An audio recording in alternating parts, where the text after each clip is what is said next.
Good morning, Assalamu alaikum. This is me, your teacher, Miss Samreen Haroon. How are you, my dear children? I hope you all are fine.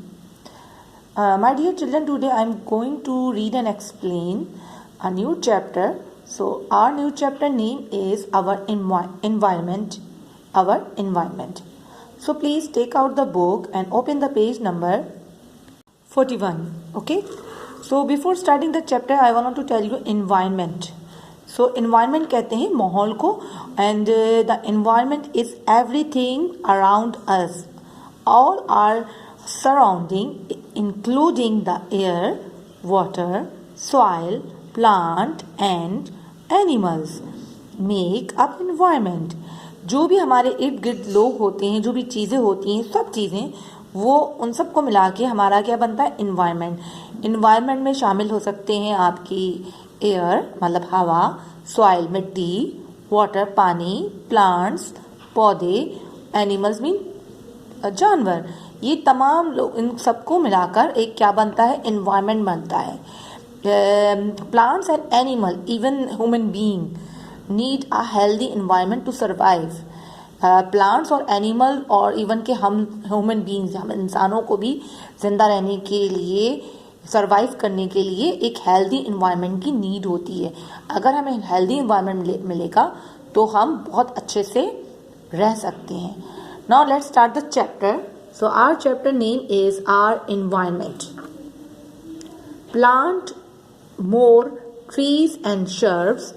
Plants help in making the air pure by giving out oxygen.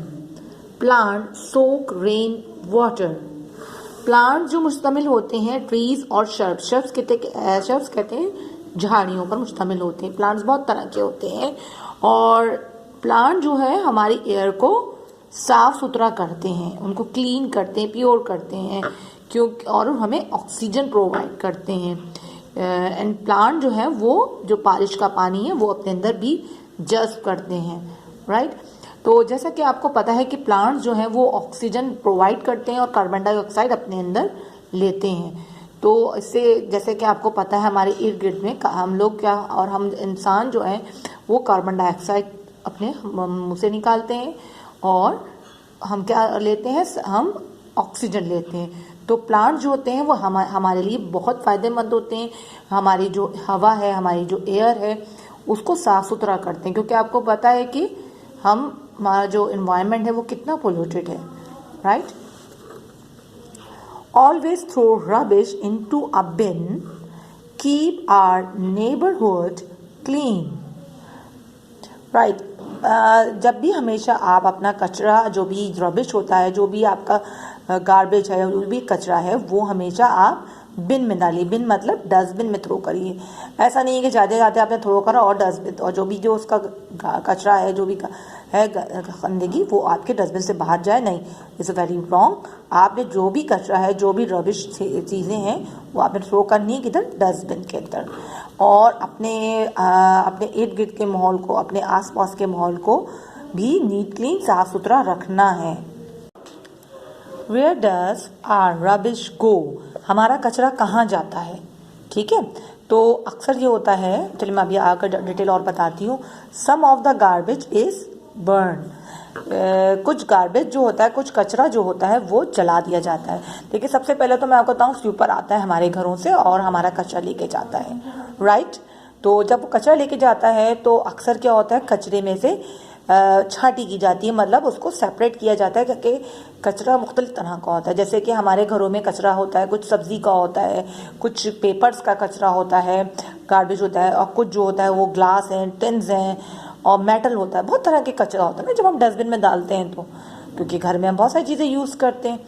तो जब ये कचरा इकट्ठा sweeper करके ले जाता है तो जहाँ इसको थ्रो किया जाता है, फेंका जाता है, वहाँ से इसको इसमें से तलाशी होती है। जो कुछ लोग और स्वीपर्स होते हैं वो इसको मतलब इसको अलग अलग करते हैं कि जो कागज़ है वो कागज़ में कर देते हैं, जो स्टील है, जो मेटल है, उसको उस कचरे को अलग करा जाता है, और जो कागज़ है उसको अलग, शीशे के अगर कुछ चीज़ें बोतल्स हैं तो उनको अलग किया जाता है, और इसके अलावा प्लास्टिक की चीज़ें उनको अलग किया जाता है। सबको अलग अलग करके रखा जाता है, मिक्स नहीं किया जाता। जैसे सब्ज़ी का कचरा है तो वो गीला कचरा होता है तो वो अलग करा जाता है। अच्छा, कुछ कचरे को क्या दिया जाता है, कुछ कचरे को जला दिया जाता है, राइट। कुछ कचरे को जला दिया जाता है। आपने अक्सर देखा होगा हम डस्टबिन में डालते हैं कचरा, और जो हमारा स्वीपर होता है वो कचरा ले जाता है। उसके बाद जो है वो गाड़ियाँ आती हैं, गाड़ियों में जो है वो अक्सर आपने केएमसी की गाड़ियाँ आती हैं तो देखा कि उसके अंदर बहुत सारा गार्बेज पड़ा हुआ होता है, तो वो लेके जाया जाता है, डंप किया जाता है। वहाँ से फिर जहाँ डंप किया जाता है वहाँ से सेपरेट किया जाता है उस कचरे को, ठीक है। और सम इज़ रिसाइकिल, कुछ कचरा जो है वो रिसाइकिल होता है। जैसे कि मैंने अभी आपको बताया कि आपके जो गार्बेज है उसमें से चीज़ें निकाली जाती हैं, कुछ मेटल निकाला जाता है, कुछ पेपर और कुछ प्लास्टिक, इन तमाम चीज़ों को अलग अलग किया जाता है और इन चीज़ों को हम रिसाइकिल कर देते हैं। रिसाइकिल मतलब इससे हम दूसरी चीज़ें भी बना सकते हैं, right. Garbage can be recycle and use again, कुछ कचरा ऐसा होता है जैसे मेटल का, पेपर का और प्लास्टिक का, जिसको हम रिसाइकिल कर सकते हैं और उसको दोबारा भी यूज़ कर सकते हैं। जैसे कि फॉर एग्जांपल प्लास्टिक की बोतल्स हैं, बहुत प्लास्टिक की मुख्तलिफ चीज़ें होती हैं, उनको दोबारा से रीयूज़ किया जाता है। इसी तरह पेपर है, पेपर से भी मुख्तलिफ चीज़ें बन जाती हैं। मेटल है, मेटल भी यूज़ होता है, मेटल को पिघला के मेटल की चीज़ें बनती हैं। जैसे कि इस पेज में हम देख रहे हैं कि rubbish can be use again recycle, जो है वो कचरा जो है वो हम उसको अगेन दोबारा रिसाइकिल कर लेते हैं। जैसे कि ये है, आपने देख रहे हैं यहाँ पर पेपर है, पेपर एंड बुक्स हैं, न्यूज़पेपर हैं, न्यूज़ प्रिंट हैं, एनवलप्स हैं, बॉक्सेस हैं, इन सबको एक फैक्ट्री में ले जाया जाता है जहाँ पे इसको देखिए दिखाया गया, paper is crushed into a pulp which is made into new product such as.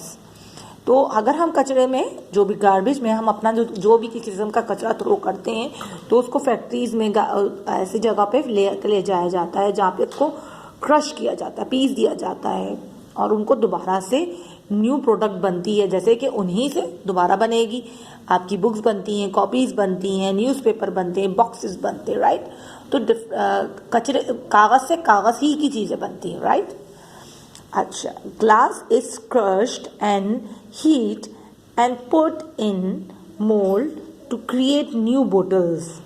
इसी तरह प्लास्टिक आप देख लें या आप शीशा देख लें, ग्लास की जो बोटल्स होती हैं उन सबको भी रीयूज किया जाता है, उन सबको भी हम दोबारा से बना लेते हैं, उनको रिसाइकिल करते हैं और उनको रीयूज़ भी करते हैं और रिसाइकिल भी करते हैं। रीयूज़ ऐसे कि जैसे फॉर एग्जांपल आपके घर में प्लास्टिक की बोतल आई है, कोल्ड ड्रिंक की बोतल आई है, अक्सर हम घरों में प्लास्टिक की बोतल को रीयूज़ करते हैं, उनमें हम पानी भी भर लेते हैं, उनसे हम स्प्रे की बोतल भी बना लेते हैं, उससे हम आर्ट वर्क भी करते हैं ना। इसी तरह शीशे की बोतलों से भी हम ये मुख्तलिफ काम करते हैं घर में मुख्तलिफ मम्मा आपकी कामों में ले आती हैं प्लास्टिक की बोतल, शीशे की बोतल, इसी तरह कभी लोशंस की बोतल है, बहुत तरह की बोतल्स होती हैं, सबको रीयूज़ कर लेते हैं। और ग्लास होते हैं, प्लास्टिक के ग्लास, प्लास्टिक की, इन सबको हम रीयूज़ कर लेते हैं, आर्ट वर्क के ज़रिए भी बहुत अच्छा से अपने घर को डिकोर कर लेते हैं, प्लांट्स लगाते हैं, राइट। तो इन सबको भी ऐसी फैक्ट्रीज में ले जाया जाता है जहाँ पे इनको दोबारा से बनाया जाता है। अब शीशे को कहेंगे मिस शीशा कैसे बनता है, तो मैं आपको ये बता देती हूँ कि शीशे को भी गर्म करके पिघलाया जाता है और उसको नए शेप में डाला जाता है, राइट। अब आपने अक्सर देखे होंगे शीशे के बहुत प्यारे प्यारे से डेकोरेशन के पीसेस होते हैं ग्लास के, है ना। तो वो कैसे बनते हैं, उसको शीशे को मेल्ट किया जाता है आग के ऊपर, बहुत हाई हीट दी जाती है उसको, देन उसको फिर जिस मोल्ड में, जिस भी सांचे में उसको करना होता है उसमें कन्वर्ट किया जाता है, उसको मुख्तलिफ डिज़ाइन बनाए जाते हैं। द कबाड़ी वाला collects our waste and sells to recycling plant. जो हम जो है जो भी ऐसी फालतू चीज़ें होती हैं, कागज़ है, बोटल्स हैं, ये सब जो है वो अपने कबाड़े वाले, जो कबाड़िया वाला आता है उसको हम बेचते हैं ना, सेल आउट करते हैं।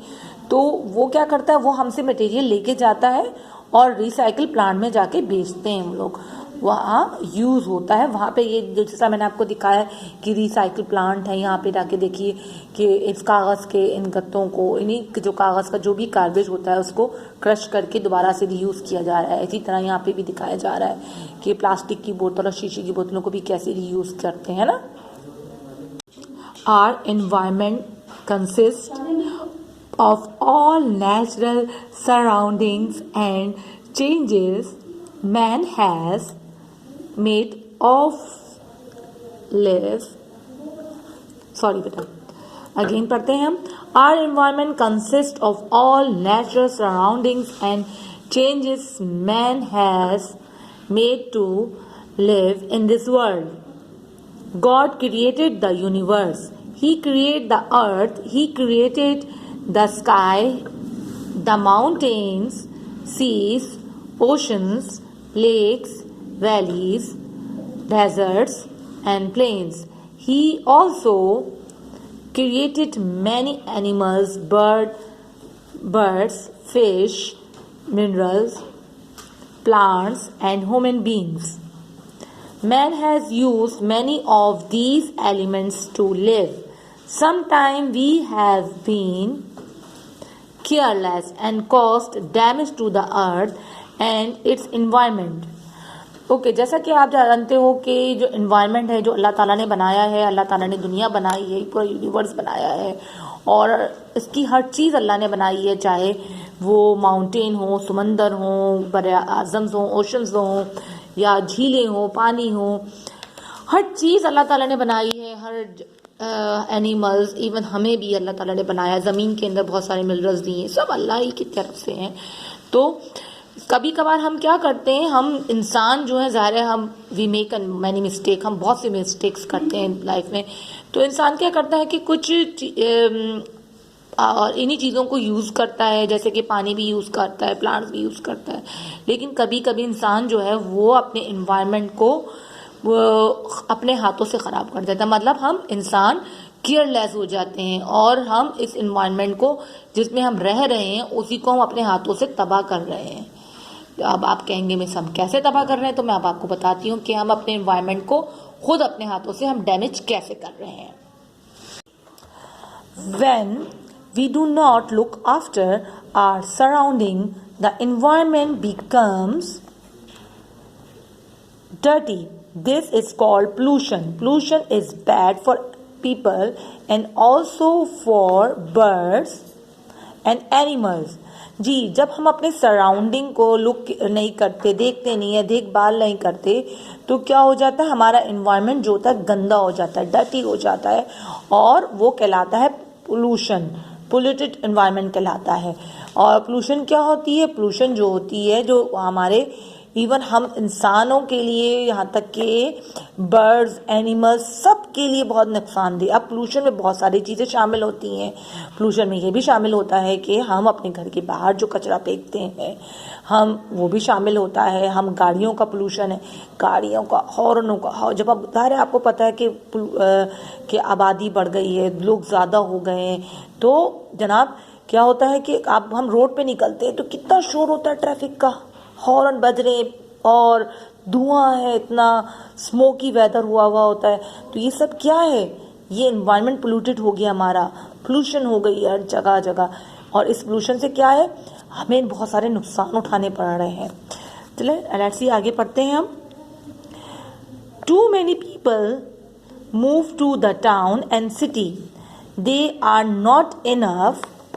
Not enough managements for water, garbage collections and drainage, so the living areas become dirty. जैसे कि आपको पता है कि पहले लोग जो थे वो गांव देहातों में रहते थे, तो अब आहिस्ता आहिस्ता लोग जो हैं वो वहाँ से निकल के शहरों में आ रहे हैं, टाउन्स में आ रहे हैं, सिटीज़ में आ रहे हैं। तो लेकिन अब जब जाहिर सी बात है सब लोग वहाँ से निकल के आ रहे हैं, तो शहरों में जब अच्छा निज़ाम नहीं होता पानी का, गार्बेज की कलेक्शन का और इसके अलावा ड्रेनेज का, मतलब गटर के पानी का सही इंतज़ाम नहीं होता, तो क्या होता है, तो एरिया जो है वो एनवायरनमेंट जो है वो डर्टी होना शुरू हो जाता है। More people need more space to live, so they take away land meant for forest और फार्मिंग। देखिए, ज़्यादा लोगों को ज़्यादा जगह की ज़रूरत होती है, ज़ाहिर है, जैसे कि वक्त के साथ साथ अब आबादी में लोगों में इतना इजाफा हो रहा है, तो ज़ाहिर है हमारे पास स्पेस नहीं है। अब स्पेस बनाने के लिए क्या करते हैं, जहाँ के जो ज़मीन होती है ज़रख़ेज़, जहाँ पौधे होते हैं, फॉरेस्ट होते हैं, उन सबको काटा जा रहा है। इवन के फार्मिंग भी कम हो गई है, क्योंकि हमें ज़मीन की ज़रूरत है, नीड है हमें। तो क्या किया जाता है, फॉरेस्ट को, पौधों को, सबको काट दिया जाता है और उन पे जो है रिहाइश इख्तियार की जाती है, उन पे बिल्डिंग्स बन रही होती हैं, उनको शहर बन रहा होता है ना। People cut down trees for more living space or to use wood. They do not plant new trees, so the soil is also destroyed. अब जैसे कि मैंने आपको बताया कि ज़्यादा जब लोग होंगे तो उनको जगह की भी ज़रूरत है रहने के लिए, उनको घरों की ज़रूरत है, उनको इसी तरह स्कूल्स की ज़रूरत है, हॉस्पिटल की नीड है, ज़ाहिर है हर चीज़ की नीड होगी। तो उसके लिए ज़ाहिर है क्या है, स्पेस चाहिए, जगह चाहिए। तो जगह के लिए क्या करते हैं, ट्रीज़ को, फार्म्स को, खेतों को तोड़ा जा रहा है, ख़त्म किया जा रहा है और उनकी जगह चीज़ें बन रही हैं, इमारतें बन रही हैं, और उस लकड़ी को क्या किया जाता है, उसको यूज़ किया जाता है, फर्नीचर बनते हैं। तो आपको पता है कि अच्छा ये जब जाहिर सी बात है, जब हम अपनी रिहाइश के लिए, जब हमें स्पेस नहीं है, तो अपने प्लांट्स को, फॉरेस्ट को हम तबाह कर देते हैं, काट देते हैं, तो ये तो नुकसानदेह हो जाता है ना। तो हमें क्या चाहिए, हमें लोग क्या करते हैं कि अगर आपने एक ट्री को तोड़ा है तो उसके बदले आपको दूसरे ट्री भी तो लगाने चाहिए ना, लेकिन ऐसा नहीं हो रहा। ठीक है, तो इससे ज़रिए भी हमारा एनवायरनमेंट ख़राब हो रहा है, डर्टी हो रहा है। आप देखते हैं ना, अक्सर आप निकलते हैं तो कितना धूल मिट्टी दिख रही होती है, ये सब इसकी वजह से है। Factories release poisonous gases and chemical in the air. जो फैक्ट्रीज होती हैं, केमिकल फैक्ट्रीज या दूसरी जो भी फैक्ट्रीज होती हैं, उनमें देखा है आपने अक्सर उनकी चिमनी से बहुत धुआं निकल रहा होता है, और ये क्या होता है, ये गैसेस होती हैं, केमिकल गैसेस, और इनकी हवा, ये क्या करते हैं, ये हवा को पोल्यूटेड कर देते हैं। Factories drain chemicals and poisonous substance called toxin into the river. This make the river unfit for human and animal use. आपको ये भी बता दी जाऊं कि ये जो फैक्ट्रीज होती हैं, इनमें जाहिर सी बात है, जब भी जो भी कुछ बन रहा होता है, वो एक तो आपको पता है मैंने, चिमनीज के ज़रिए निकल रहा है, धुआं निकाल रहे हैं लोग, तो इससे एनवायरनमेंट भी ख़राब हो रहा है। इसके अलावा जो भी इनमें ड्रेनेज का गंदा जो केमिकल होता है, जो पॉइजनस केमिकल होता है, ये लोग क्या करते हैं, ये समंदर में, दरियाओं में डाल देते हैं, और जिसकी वजह से क्या है, ये इवन हमारे लिए और साथ साथ जो एनिमल जो ज़मीन के तक के लिए नुकसानदेह है। इवन कि अगर जब केमिकल जो समंदर के अंदर भी डालती हैं ये फैक्ट्रीज, तो उससे हमारे जो अंडर वाटर जो भी एनिमल्स हैं, वो तक हमारे ख़त्म हो रहे हैं, वो मर जाते हैं। आपको पता है प्लांट्स के लिए नुकसानदेह है, इतना ख़राब इसका केमिकल होता है। In cities by the sea the chemical and waste are drained into the sea, killing the sea animal। बिल्कुल जैसे मैंने भी आपको बताया कि शहरों में ये जो समंदर में इस जो फैक्ट्रीज का जितना भी वेस्टेज मटेरियल होता है, ड्रेन कर दिया जाता है, केमिकल डाल दिया जाता है समंदर में, तो ये क्या करता है, हमारे माहौल को मज़ीद ख़राब कर रहा है। इवन सी एनिमल्स के लिए देखिए क्या है, ये देखिए दरख्त काटे जा रहे हैं, ज़मीन चाहिए है, तो अब हमें क्या करना चाहिए, अगर हम किसी फॉरेस्ट को, अगर कोई हम ट्री को ख़त्म करते हैं, तो हमें चाहिए उसके बदले, एक ट्री के बदले 10 ट्री लगाएं, हम 10 पौधे और लगाएं, ताकि हमारा इन्वायरमेंट क्लीन रहे। अगर हम ज़्यादा से ज़्यादा अपने दरख्तों को काटते चले जाएंगे तो क्या होगा, ये हमारी फ़िज़ा इतनी पोल्यूटेड हो जाएगी कि हम सांस नहीं ले सकेंगे। आपने देखा होगा अक्सर हम लोग नज़ला बुखार में, नज़ला खांसी में रहते हैं, क्यों रहते हैं, क्योंकि हमारा इन्वायरमेंट जो है बहुत ज़्यादा पोल्यूटेड हो गया है। फैक्ट्रीज़ का धुआं, गाड़ियों का धुआं, और हमने प्लांट्स ख़त्म कर दिए हैं, ट्रीज़ को ख़त्म कर दिया है। तो इसकी वजह से क्या है, हमारी इन्वायरमेंट ख़राब होता जा रहा है, पोल्यूटेड हो रहा है। इवन ये हमारे लिए, परिंदों के लिए, और इवन जो एनिमल्स हैं दूसरे, उन सब के लिए नुकसानदेह। जब ये पानी हमारे लिए इतना नुकसानदेह हो जाएगा, हवा हमारे लिए नुकसानदेह हो जाएगी, तो जाहिर से हम सेहतमंद तो नहीं रहेंगे, हम तो बीमार होंगे। और वही हमारे साथ हो रहा है। तो बच्चों, इस बात का ख्याल रखिए कि ग्रीनरी का बेनतहा ख्याल रखिए। आप कोशिश करिए कि ज़्यादा से ज़्यादा प्लांट्स अपने इर्द गिर्द घरों के में लगाइए, या आप जगह जगह लगाइए, फुटपाथ पे या मुख्तलिफ जगहों पे। अगर आप देखते हैं कि किसी प्लांट को, पौधा को पानी नहीं मिला, तो आप घर से ले जाके उस प्लांट को पानी दीजिए ताकि वो जल्दी जल्दी ग्रो हो। ठीक है माय डियर चिल्ड्रन, हमने इस चैप्टर अवर एनवायरनमेंट में पढ़ा कि एनवायरनमेंट क्या होता है और हमारा एनवायरनमेंट कैसे ख़राब हो रहा है और हमें क्या करना चाहिए। हमें अपना कचरा अपने डस्टबिन में थ्रो करना चाहिए, जगह जगह नहीं फेंकना चाहिए। और इसके अलावा हमें पौधे लगाने हैं, हमें दरख्त नहीं काटने हैं। और अगर हम दरख्त कोई काटते हैं तो उसके बदले हमें 10 प्लांट्स और लगाने चाहिए। ठीक है। और इसके अलावा हमें अपनी गाड़ियों को ठीक रखना चाहिए ताकि उनसे धुआं ना निकले, क्योंकि गाड़ी अगर ख़राब होगी तो वो बहुत ज़्यादा स्मोक देगी और उसका बहुत धुआं आएगा, तो इससे हमारा एनवायरनमेंट ख़राब होगा। ठीक है। तो हमें छोटी छोटी चीज़ों का ख्याल रखना है। और हमने ये भी देखा जो हम कचरा थ्रो करते हैं वो किस तरह रिसाइकिल और रीयूज़ होता है ना। सो माय डियर चिल्ड्रन, इंशाल्लाह हम नेक्स्ट डे से हम इसका वर्क भी स्टार्ट करेंगे। So my dear children, take care of yourself. अल्लाह हाफिज़।